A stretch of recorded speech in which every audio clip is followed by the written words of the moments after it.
All right. Thanks for waiting. I'm back.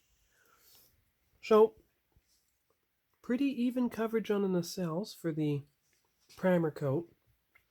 2 out of 3 got a good coat here. This one didn't, but don't worry. They're getting the white coat next. And the top seemed to do pretty well. The primer they don't get even, but remember, uneven coats of 3 different colors in a row, well, you can see the results on the top saucer.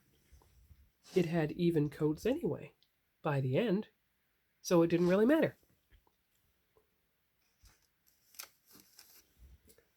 And now these parts, this has to get the primer, so they get all 3 coats. And the nacelle struts that are underneath here, these are the only ones that get painted black, and they're going to be painted all by themselves separately, so you don't get any spillover onto here. All right, so the ship is coming along bit by bit. I mean, I wish, in hindsight, I wish I hadn't been so obsessed with putting the Aztecs on the saucer and actually spray painted the entire ship at once, because I can't actually even,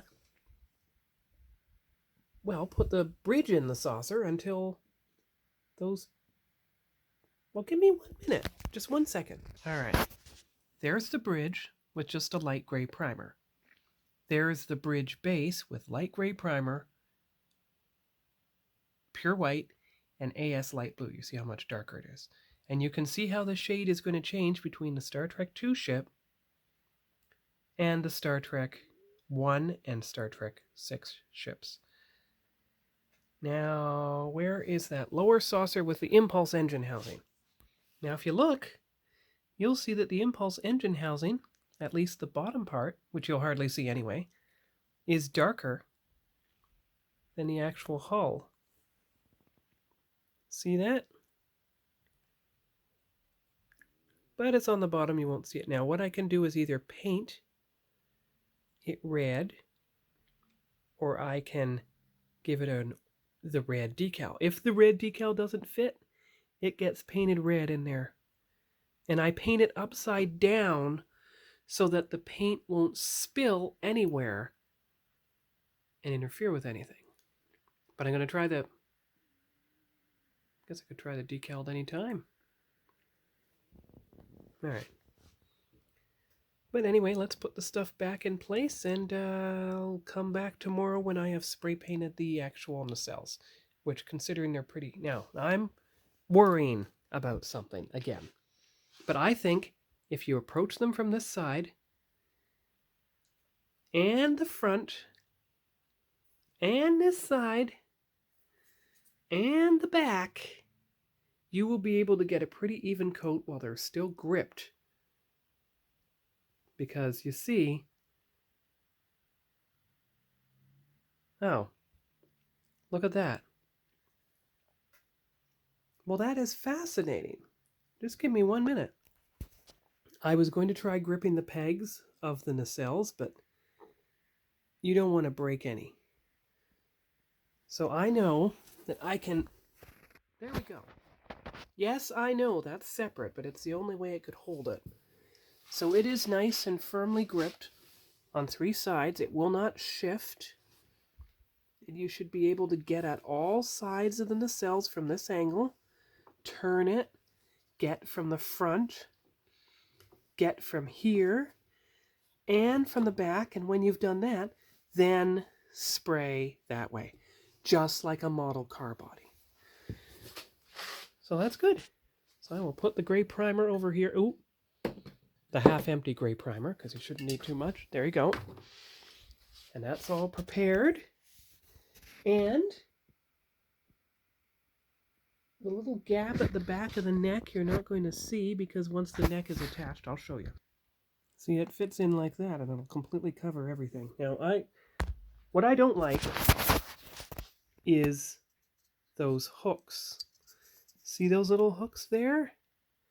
I don't like that because it makes it difficult. Besides, you could use all this glue to glue the neck onto the bottom of the saucer. So I don't see why you'd need those little hooks in place. I mean, I know it says snap fit, but remember how the neck on the 24th century saucer still wobbled around a bit.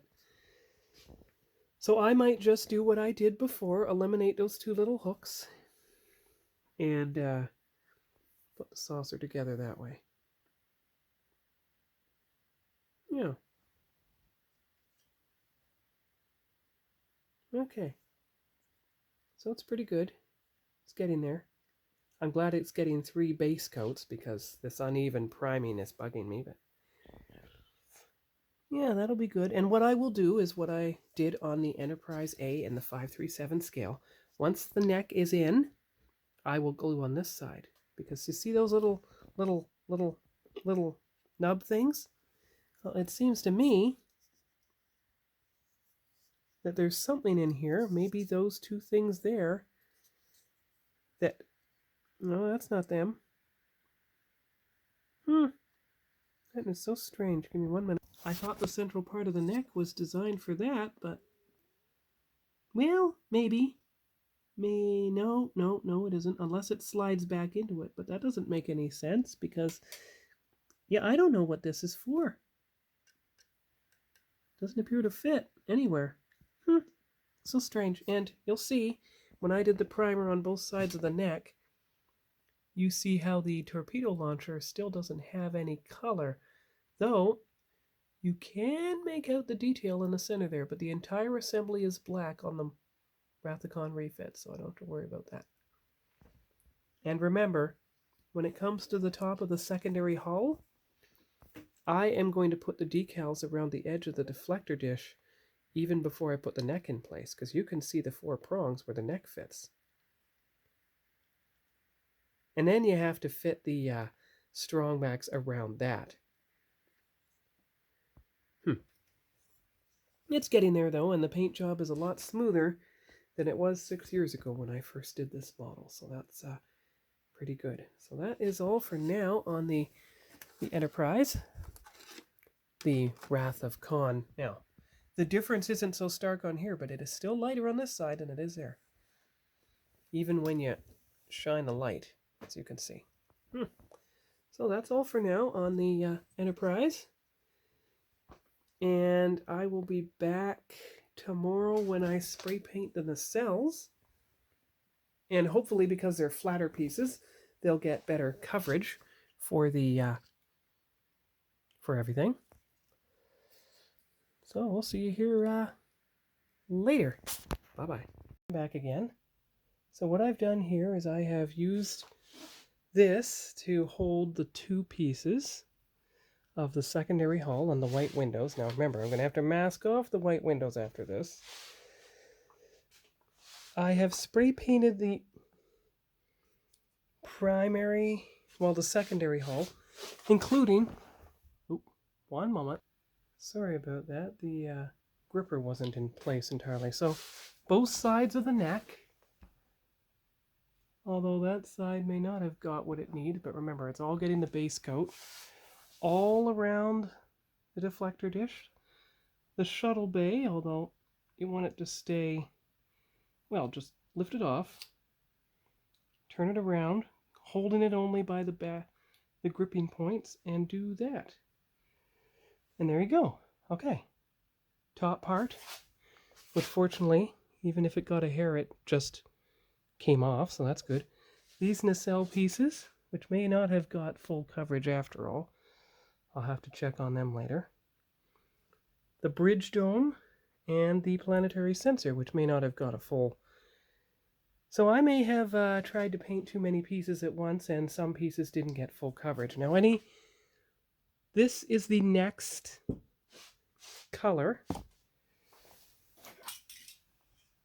And I'm actually going to leave all the pieces exactly as they are and try to give them their next color.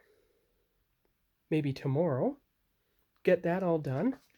And then go after the nacelles and their pylons with the primer and the base color.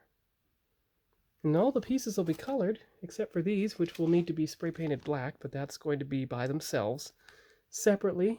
Not trying to hand paint it, because I don't think that'll work. I would want to do it in spray paint mode. Okay, so I'll take the picture of the pieces now. There we go. Get everything out of the way that doesn't need to be in the picture. Bring it back a little.